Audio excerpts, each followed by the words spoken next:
You have a seat, take it. Hello, Wisconsin. And from across the bay, hello, Minnesota. Tim, thank you for the introduction. I got to meet his twins and his wife, and no wonder he's here. I tell you what, they're going to keep him here. Look, I'm honored to be with the two best governors in America, in the United States of America today. Governor of Wisconsin, Tony Evers. Tony, stand up. And also the governor of Minnesota, Tim Walz. And thanks to the outstanding senators, Tammy Baldwin of Wisconsin, Tammy's the one, and Amy Klobuchar and Tina Smith from the state of Minnesota.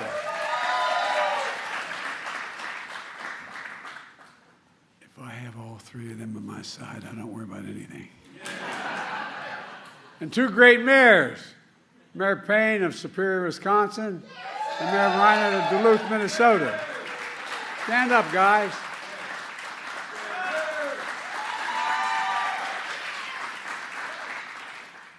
Folks, I'm here today to talk about something that doesn't get enough attention. The progress we're making to invest in America and American workers and American products. To invest in America, that's what we're doing. Bringing work, opportunity, and hope to the people and communities all across this country.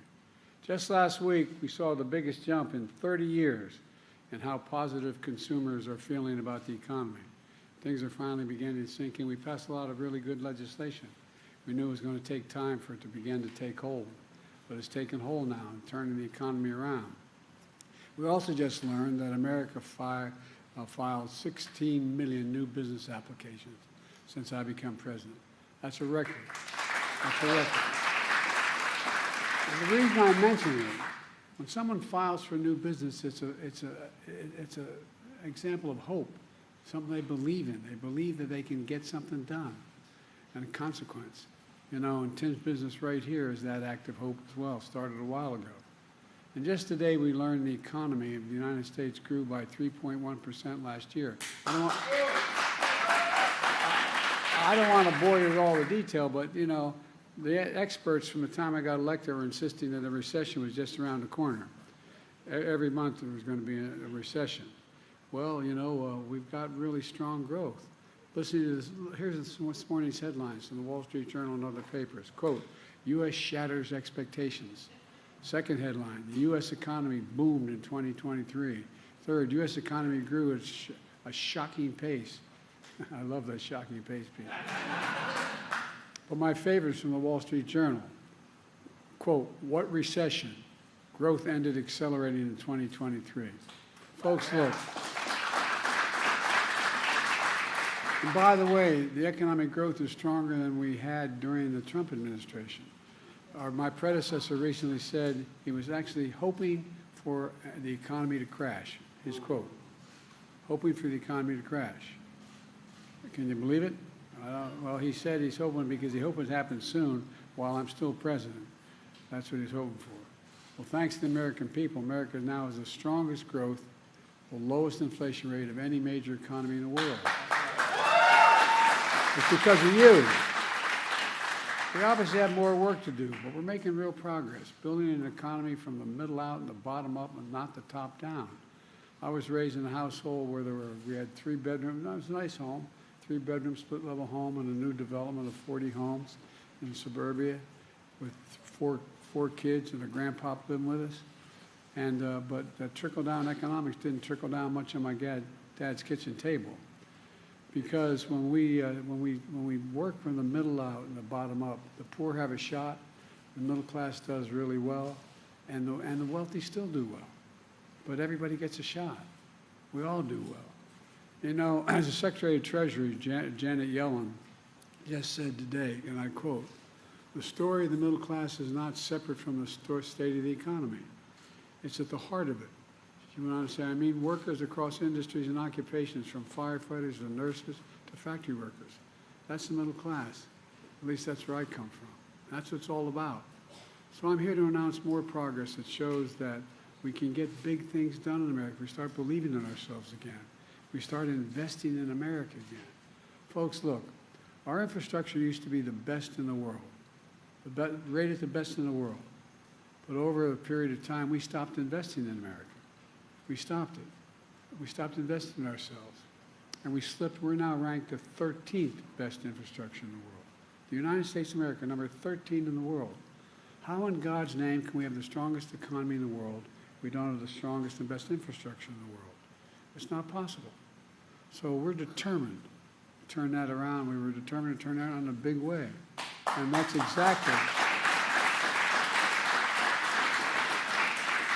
that's actually what we're doing. 2 years ago, I came to Wisconsin, this is almost this very spot, to talk about the historic bipartisan infrastructure law that I signed with the support of your elected officials.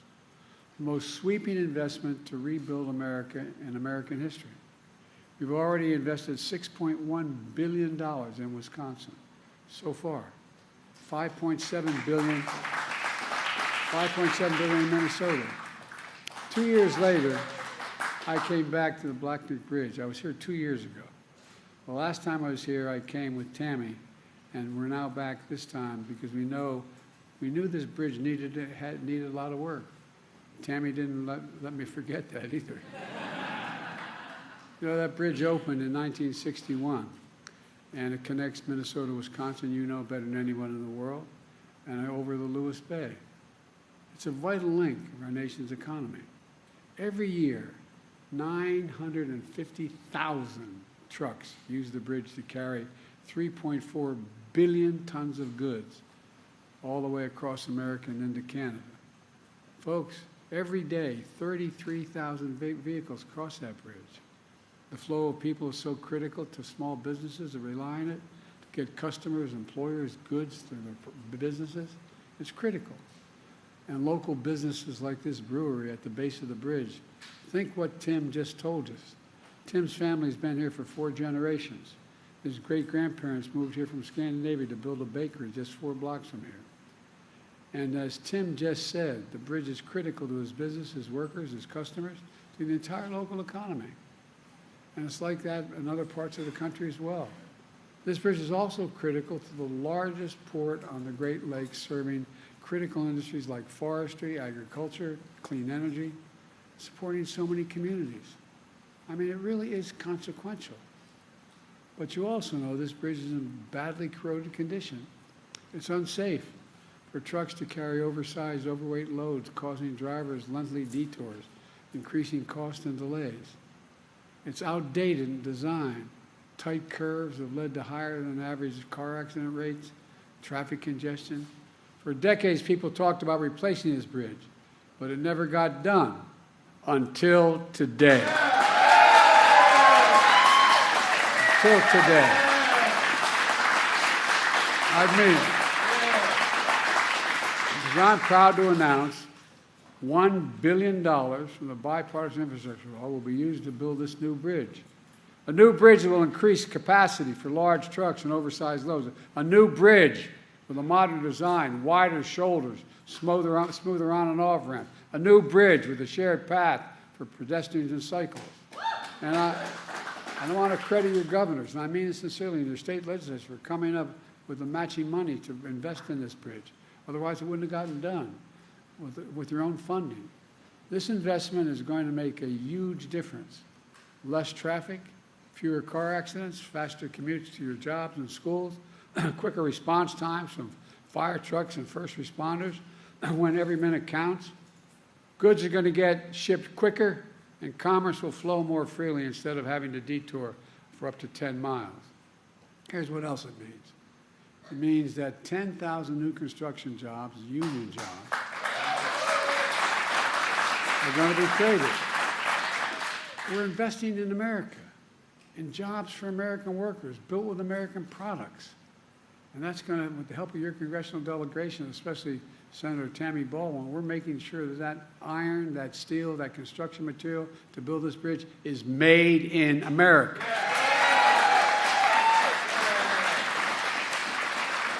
And this funding is part of a larger $5 billion investment led by the Department of Transportation for 37 major projects across America, including bridges, highways, ports, airports. To date, 40,000 infrastructure projects have been announced all across America. And with the support of these great governors and congressional delegation, we're doing other big things. For example, we're making sure every American, including all of you here, have access to affordable high-speed internet. Yeah. I want to thank Amy for her leadership in this issue. She's been relentless. High-speed internet is essential to today's economy. It's as essential as electricity was when Franklin Roosevelt was president. Not a joke. That's why nearly a century ago, Franklin Roosevelt signed the Rural Electrification Act.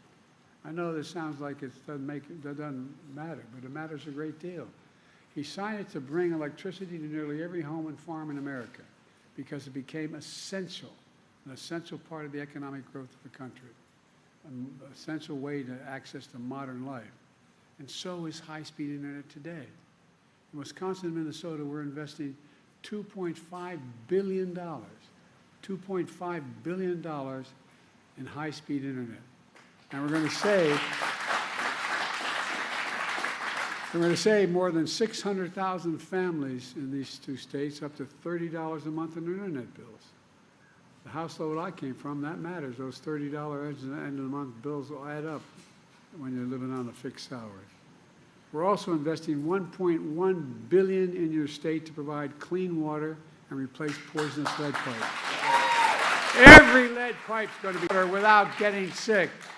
You know, a recent study shows that reducing lead exposure for children has the same effect on a student's test scores as reducing the size of a class they're in from 22 to 15. 1/10 the cost it is. It matters. It affects the ability of the brain to function. And that's why we're going to eliminate every single lead pipe in America, and I promise you that. We got the money to do it now. And that's on top of another $1 billion to clean up the Great Lakes, which provide drinking water for 20 million people. 20 million people.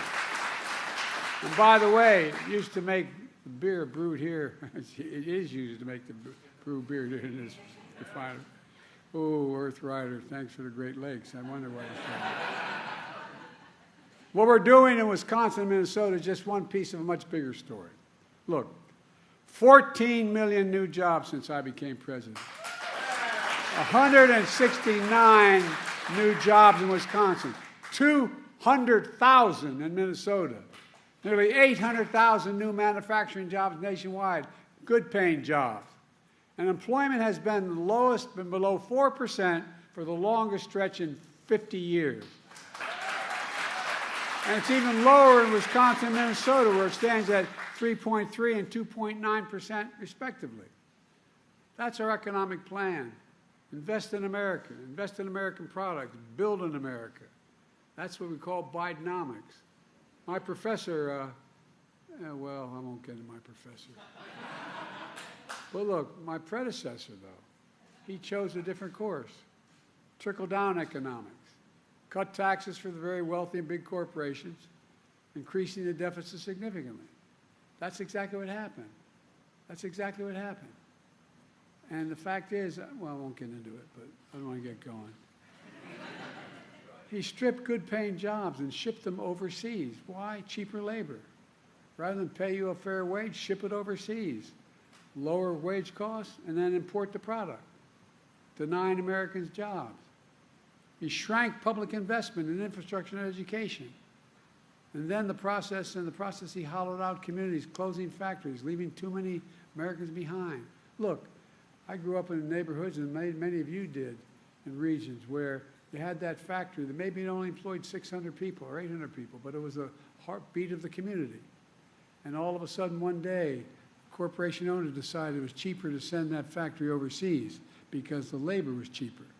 So closed the factory, sent it overseas, imported the product from overseas, paid more money for it, and they didn't have to pay as much in labor. That's what happened. That's how we began to hollow out American labor, for real, not a joke. You know, anyway, he talked about infrastructure every week for 4 years. He's going to increase the infrastructure week. Well, we have infrastructure year. He didn't get, on my watch, instead of infrastructure week, America's having an infrastructure decade. Yeah. We're rebuilding factories and jobs are coming back to America. For example, you know, when that little computer chip that everybody needs for everything from your watch to your automobile, well, guess what? We invented them. We made them more sophisticated. We used to have 40% of the market, and all of a sudden we have nothing. You know that, and so guess what? I got in a plane and went to South Korea. My staff wondered what the hell I was doing. I talked to the leader of South Korea. I said, you have a thing called Samsung. You make a lot of these computer chips. Come to America.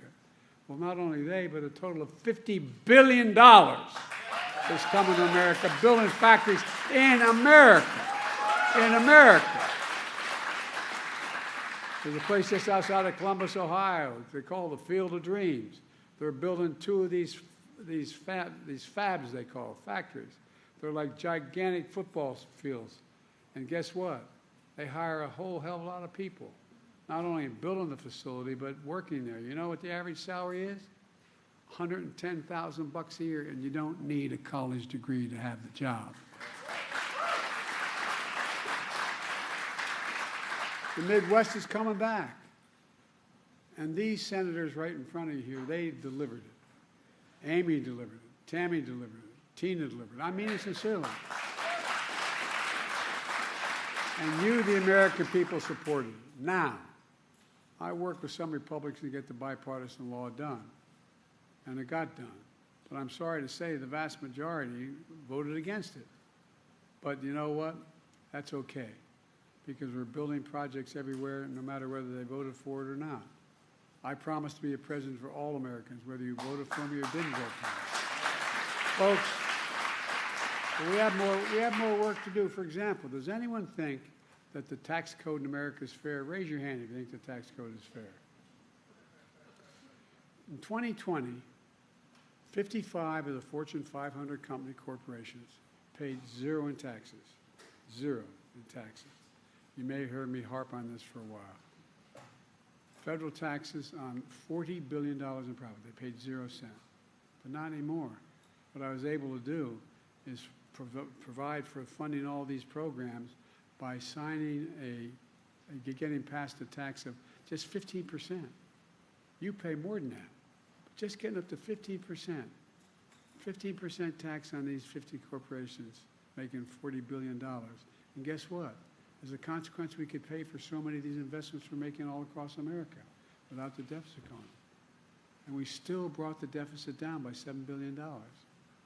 Look, we have to do more. One of the other things that I want to mention, you know, I'll say this politely. For my entire career, I have been going after the pharmaceutical corporations. Pharmaceutical corporations in America are the best in the world. They make the best product. But whatever prescription you may be taking now, if I take that prescription for you, and we're going to fly to Toronto, Canada, London, England, Brazil, anywhere in the world, I will get that prescription by the same company filled for anywhere from 1/3 to 1/2 the cost. We get charged more than any other country in the world. Not a joke. And you pay for it, not only in your prescription, but you pay for it because Medicare pays for a great deal of this. So I've been pushing to let Medicare negotiate and say what they do. Well, with the help of your Senate and Congress congressional delegation, I finally won. And guess what? Any of you, I'm not asking you to raise your hand, but you know anybody who has a problem with diabetes? Needs insulin? Well, it used to be the average cost of that insulin shot a year on a monthly basis was closer to $400. Now they cannot charge more than $35. And by the way, they're still making 350% profit. It costs $10 to make it. $10 to make it. And the guy who invented it didn't even want a patent on it because he thought it should be available to everyone. I can take you down the list. And beginning in 2025, guess what else happens? Anybody, if you know, have parents or grandparents who are taking a cancer drug, they may be paying anywhere from $6,000 to $13,000 a month for that drug. They can't do it. And guess what? No senior is going to have to pay, no matter how many drugs they have to take, more than $2,000 a month, period. Period, period, period. And they're still going to make money. They're still going to make money. And folks, I was told that that's an awful thing to do, man. It's a terrible thing to do. Guess what? Not only is it saving the individual money, it means you as taxpayers are paying billions of dollars less per month because you don't have to spend that money on Medicaid. You don't have to spend that money on Medicaid because it's a fair price. We get look. We now have. We used to, before the recession, before the pandemic, we had about 700 billionaires in America. There are 1,000 billionaires now. You know what their average tax rate is? 8%. Raise your hand if you want to trade your tax rate now for 8%. No, I'm not joking. I'm being deadly earnest. You know, it sounds like I'm making this up. 8% what they pay. That's why I proposed a billionaire minimum tax of 25%. That's not even top rate.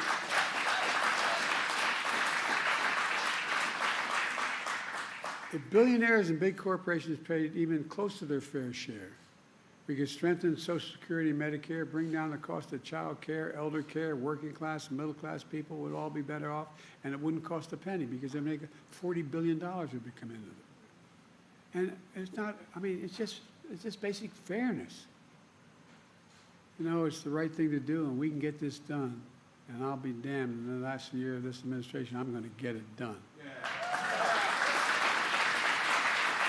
Let me close with this. I'm going on too long. I apologize. I get a little tied up here. This bridge is important, but the story we're writing is much bigger than that. When you see the shovels in the ground and cranes in the sky and people hard at work in these projects, I hope you feel a renewed sense of pride. Pride in your community. Pride in what we can do. Pride in America. Pride knowing we can get big things done still together in America. We're the only country in the world that's come out of every crisis we've gotten into stronger than we went in. Not a joke. The only country in the world. For God's sake, this is the United States of America. United States of America. And the real heroes in this whole story, the American people are starting to speak up. American workers, American people doing the work to bring communities back to the country in ways that was before and in the future. That's what America does. That's why I've been never more optimistic about the future. We just remember who in God's name are. We're the United States of America, and there's nothing beyond our capacity when we do it together. Let's start working together for God's sake. God bless you all. May God protect us.